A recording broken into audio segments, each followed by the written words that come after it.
अस्सलाम वालेकुम रहमतुल्लाह। This is me Mir Mohammad with your own YouTube channel English in Urdu. Friends, इससे प्रीवियस वीडियोस में मैंने आपको बताया है कि नाउन क्या होता है, नाउन कौन सी फिजिकल और नॉन फिजिकल चीज़ों का नाम होता है, और उसके बाद आने वाली वीडियो में मैंने बताया था कि नाउन के इंग्लिश ग्रामर में कौन से फंक्शंस होते हैं। ठीक है, तो आज के इस वीडियो में हम देखेंगे कि नाउन के कितने टाइप हैं। ठीक, तो चलिए शुरू करते हैं कि नाउन के टाइप्स कितने हैं और वो नाउन के टाइप्स आए कहाँ से। ठीक है, तो नाउन सबसे पहले जिन्होंने वो वीडियोस नहीं देखी तो उनके लिए थोड़ा ब्रीफली मैंने डिफाइन किया है कि नाउन होता क्या है। ठीक, अब नाउन क्या होता है? नाउन नेम होता है। नाउन वो वर्ड जो किसी चीज को नाम दे दे। ठीक है, अब नाम का मतलब क्या होता है? नाम का मतलब वो अल्फाज जो किसी चीज की आइडेंटिटी दे दे। ठीक है, किसी चीज की, किसी जगह की, किसी शख्स की आइडेंटिटी देने वाले वर्ड को हम नाउन कहते हैं और नेम कहते हैं, और इंग्लिश ग्रामर में नेम को हम नाउन कहते हैं। ठीक है, तो इस दुनिया में दो ही किस्म की चीजें होती हैं, एक फिजिकल, सेकंड नॉन फिजिकल। अब फिजिकल चीजें कौन सी और नॉन फिजिकल चीजें कौन सी? दोस्तों समझो, फिजिकल चीजें वो होती हैं जिनका कोई फिजिकल स्ट्रक्चर हो, जिनको हम देख सकें, जिनको हम टच कर सकें, जिसको हम टेस्ट कर सकें, यानी हम अपने सेंसेस के थ्रू उनको परसीव कर सकें। ठीक है, सेकंड दूसरी चीजें वो होती हैं जो नॉन फिजिकल होती हैं, जिनका कोई फिजिकल स्ट्रक्चर नहीं होता। मतलब अब हम उनको न देख सकते हैं, न टच कर सकते हैं, उनको जस्ट फील किया सकता है, वो सिर्फ फीलिंग्स होती हैं। ठीक है, हमारे सेंसेस के थ्रू उनको परसीव नहीं किया जा सकता। तो इसी बेसिस पर, क्योंकि नाम क्या है? नाउन एक नेम है, नाउन नेमिंग वर्ड है। अब नेमिंग वर्ड का मतलब आइडेंटिटी दे देने वाला। ठीक है, अब आइडेंटिटी देंगे किसको? दो ही किस्म की चीजें हैं दुनिया में पहचानने के लायक। ठीक है, जिनको हम पहचान सकते हैं, एक फिजिकल और एक नॉन फिजिकल। तो इस बेसिस पर नाउन के दो टाइप हैं। कौन से? एक तो है कंक्रीट नाउन, ठीक, और सेकंड वन है एब्स्ट्रैक्ट नाउन। अब फिजिकल नाउन के नेम को, फिजिकल थिंग के नेम को, वो वर्ड जो फिजिकल थिंग को रिप्रेजेंट कर दे, उसके नेम को हम कंक्रीट कहेंगे। और लाजमी बात है, नेम को हम इंग्लिश ग्रामर में नाउन कहते हैं, तो फिजिकल थिंग के नेम को हम कंक्रीट नाउन कहेंगे। ठीक है दोस्तों, सेकंड वन है non physical things. Non physical things के नाम को हम क्या कहेंगे? एब्स्ट्रैक्ट नाउन कहेंगे। क्यों? क्योंकि हम इनको देख नहीं सकते, टच नहीं कर सकते, ये जस्ट हमारे फीलिंग्स होती हैं, ख्यालात होते हैं। ठीक है, तो चलिए चलते हैं इनकी डिटेल में थोड़ा बहुत। इनकी आने वाली वीडियो जो हमारी सीरीज चल रही है बेसिक इंग्लिश ग्रामर के कोर्स की, इसमें मैं मजीद इनको अलग से कंक्रीट नाउन क्या होता है अलग से एक सीरीज बनेगी, और अलग से एक वीडियो बनाऊंगा, और एब्स्ट्रैक्ट नाउन क्या होता है अलग से बनेगी वीडियो। बट आज का मतलब सिर्फ यही है कि टेंसेस का चार्ट आपको समझाना था। ठीक है, कंक्रीट नाउन क्या होता है? कंक्रीट नाउन होता है भाई name of real thing. Name of real thing, real का मतलब असली चीज, कोई भी चीज जो ओरिजिनल हो। ठीक है, ओरिजिनल का मतलब वही चीज से हम टच कर सकें, देख सकें, जिसका कोई फिजिकल स्ट्रक्चर हो। यहाँ पर रियल का मतलब यही है, रियल का मतलब वाकई ही जो चीज है। ठीक, उस चीज के नाम को हम क्या कहेंगे? कंक्रीट नाउन कहेंगे। ठीक है, अब कंक्रीट नाउन के दो टाइप्स हैं। ठीक, कंक्रीट नाउन के दो टाइप्स हैं, एक प्रॉपर नाउन, एक कॉमन नाउन। अब प्रॉपर नाउन क्या है, कॉमन नाउन क्या है? प्रॉपर नाउन वो नाम है जो किसी भी चीज का, किसी भी शख्स का, किसी भी जगह का यूनिक नेम हो। ठीक है, यूनिक नेम किसी भी चीज का, जगह का या पर्सन का, उसको हम क्या कह देंगे? प्रॉपर नाउन कह देंगे। कॉमन नाउन क्या होता है? वो नाम जो सबके लिए जनरल हो। ठीक है, जगहों के लिए जनरल हो, इंसानों के लिए जनरल हो, या कोई भी चीज सेम क्लास की। ठीक है, एक ही क्लास की चीज हो, एक ही रैंक की, एक ही ग्रुप की, या एक ही बैंड की चीज हो, या कोई कुछ भी हो, तो उसके लिए हम क्या, जो जनरल नेम यूज करेंगे उसको हम कॉमन नाउन कहते हैं। अब इस कॉमन और प्रॉपर का थोड़ा कॉन्सेप्ट मैं देना चाहूंगा, समझिए। ये क्लास है, ठीक है, और सपोज मैं इंग्लिश लैंग्वेज पढ़ाता हूं, तो यहाँ पर ये स्टूडेंट्स की क्लास है जहां पर मैं इंग्लिश पढ़ा रहा हूं। ठीक है, तो यहाँ पर ये भी स्टूडेंट है, ये भी स्टूडेंट है, ये भी स्टूडेंट है, ये भी स्टूडेंट है, ये सब स्टूडेंट्स हैं। ठीक है, अब यहाँ पर इस क्लास में जितने मौजूद हैं, मैं सबको स्टूडेंट कह सकता हूं। ठीक है, स्टूडेंट्स कह सकता हूं। फॉर सपोज यहाँ पर किसी स्टूडेंट का नाम है। ठीक है, यहाँ पर मैंने इस स्टूडेंट का नाम दे दिया, इस स्टूडेंट का नाम जैसे सपोज करो मीर है। ठीक, अब स्टूडेंट का नाम मीर है। अब इस क्लास में प्रेजेंट हर स्टूडेंट को तो मैं स्टूडेंट कह सकता हूं। ये स्टूडेंट वो वर्ड है, वो नाउन है जो रिप्रेजेंट कर रहा है इस क्लास के सब में, इस क्लास में जितने भी मेंबर्स हैं उन सब के लिए ये एक जर्नल नेम हम यूज कर सकते हैं। इसको भी स्टूडेंट कहा जा सकता है, इसको भी स्टूडेंट कहा जा सकता है। लेकिन अब हर बंदे को, हर स्टूडेंट को मैं मीर नहीं कह सकता, समझ रहे हैं। हो सकता है एक से ज्यादा का नाम मीर हो, ये भी मीर है तो एक हो सकता है मीर ये भी हो, पर इस मीर और इस मीर में खासियत खुसूसियतों का फर्क होगा, ठीक है।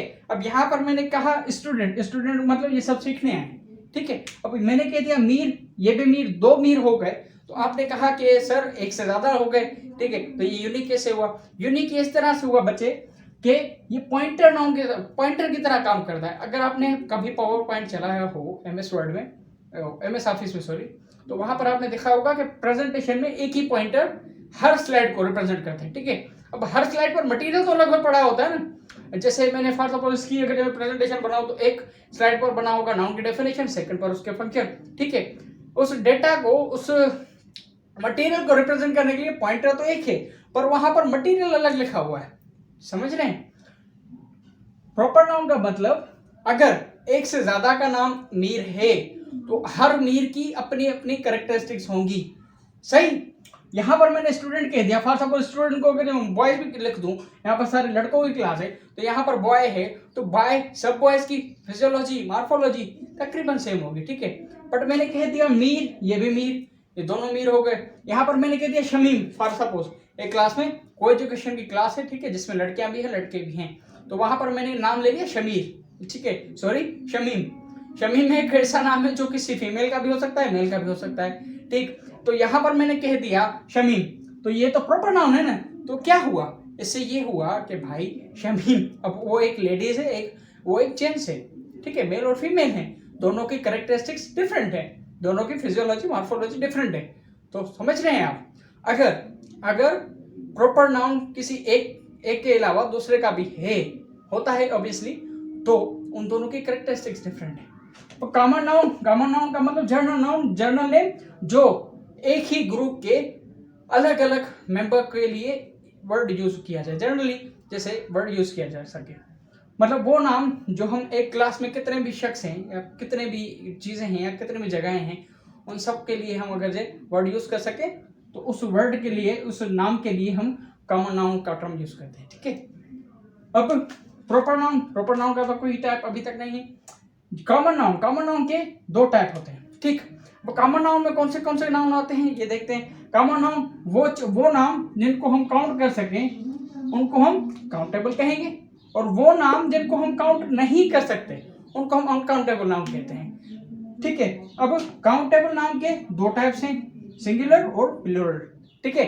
अब सिंगुलर का मतलब वो नाम जो किसी एक चीज, एक शख्स या एक जगह को, यानी किसी इंडिविजुअल को जाहिर कर दे, ठीक है, तो उस नाम को हम सिंगुलर नाउन कहते हैं। और second one is plural noun, जो एक से ज्यादा चीजों, जगहों या इंसानों के बारे में बता दे, उनका नाम दे दे, तो उस नाम को हम प्लूरल नाउन कहते हैं, ठीक है।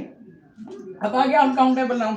अनकाउंटेबल, अन का मतलब नॉट, अन का मतलब नॉन भी कह सकते हैं, नॉट भी कह दो भाई, जिसको हम काउंट नहीं कर सकते भाई, नॉन काउंटेबल कह सकते हो उसको ना, अनकाउंटेबल को आप नॉन काउंटेबल भी कह सकते हो, ठीक है। अब सेकंड वन, जो name of non physical thing, उसको हम एब्स्ट्रैक्ट नाउन कहते हैं। एब्स्ट्रैक्ट का मतलब ये होता है निचोड़, जो हमारे ख्यालात में हो, जो हमारे जहन में हो, ठीक है, उन चीजों का निचोड़।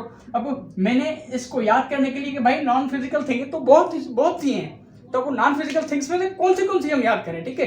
तो इसकी वजह से मैंने आप सबके लिए एक एक्रोनियम बनाया है, जिसकी मदद से आप क्या कर सकते हैं, इसकी मदद से आप एब्स्ट्रैक्ट नाउन में याद कर सकते हैं कि कौन सी नॉन फिजिकल चीजें हैं, ठीक है। सबसे पहले ये एक्रोनियम आप याद करने, ठीक है। कौन सा है? फिस्का एक्रोनियम है, मैंने बनाया है आपके लिए। अब एफ फॉर फीलिंग्स। अब किसी भी फीलिंग का नाम होगा, वो लफ्ज, वो अल्फाज जो किसी फीलिंग को रिप्रेजेंट कर दे, उसको हम क्या कहेंगे? उसको हम एब्स्ट्रैक्ट नाउन कहेंगे, ठीक है। नेम ऑफ फिस्का का मतलब है, मैंने इस वजह से बनाया था क्योंकि आपको ये याद हो जाए कि कौन सी नॉन फिजिकल थिंग्स है। उसमें सबसे पहले फीलिंग्स आ गई। सेकेंडली अब FISQA, आई फॉर आइडिया। कोई भी आइडिया हो, कोई भी थॉट हो, उसको हम क्या कहेंगे? उसके नाम को हम एब्स्ट्रैक्ट नाउन कहेंगे। आइडिया वो दो ही किस्म के हो सकते हैं, ठीक है। कैसे? एक तो साइंस, आइडिया का मतलब कोई भी फील्ड होगी, ठीक है। तो फील्ड्स दो ही हैं, या तो आर्ट्स या तो साइंस, ठीक है। जब तक हम पढ़ते आए तो ठीक है, साइंस की फील्ड कोई भी हो, जैसे बायोलॉजी है, केमिस्ट्री है, इन फील्ड्स के नाम को हम आइडिया कहेंगे। आइडियाज ही हैं ये सारी, बायोलॉजी, ये जितने भी थ्योरीज हैं या जितने भी कॉन्सेप्ट आते हैं, प्रैक्टिकल और प्रैक्टिकल होने से पहले ये आइडियाज ही होते हैं। तो ये क्या होता है, ये आइडिया के नाम को हम एब्स्ट्रैक्ट नाम कहते हैं। ठीक है, अब आ जाओ स्टेट। एस फॉर स्टेट, किसी भी चीज की कोई भी हालत हो, उस हालत के नाम को भी हम एब्स्ट्रैक्ट नाम कहेंगे।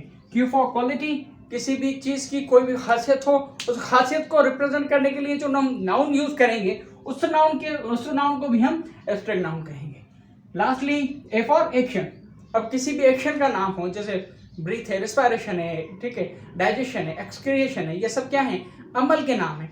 इन अमल के नाम को, ठीक, एक्शन के नाम को हम क्या कहते हैं, एब्स्ट्रैक्ट नाउन कहते हैं। ठीक है, चाहता तो मैं ऐसे ही रटवा सकता था, जैसे हम फर्स्ट से लेकर 5वीं तक या 6ठी तक, इवन इंटर तक हम रटते हुए आते हैं, जो टीचर्स हमें कॉन्सेप्चुअल नहीं पढ़ाते कि भाई नाउन क्या होता है, नाउन के ये टाइप होते हैं, 5 टाइप होते हैं। कौन से, material, abstract, proper, common and collective. भाई समझो, अगर ये नाउन के टाइप रटोगे तो ये आधे घंटे में आप उंगलियों तक गिन गिन कर ही भूल जाओगे। क्या फायदा, पता ही नहीं चलेगा कि नाउन आया, ये जो टाइप बने हैं वो बने कहाँ से। अब ये जो 5 टाइप है ना, इनमें से 5 ये एब्स्ट्रैक्ट को छोड़कर ये जो 3 टाइप हैं, ये 3 इसी की सबके डिग्रीज हैं। ठीक है, मटेरियल नाउन की ही सबके डिग्रीज हैं। समझ रहे हो, मटेरियल कहो या कंक्रीट कहो, बात एक ही है।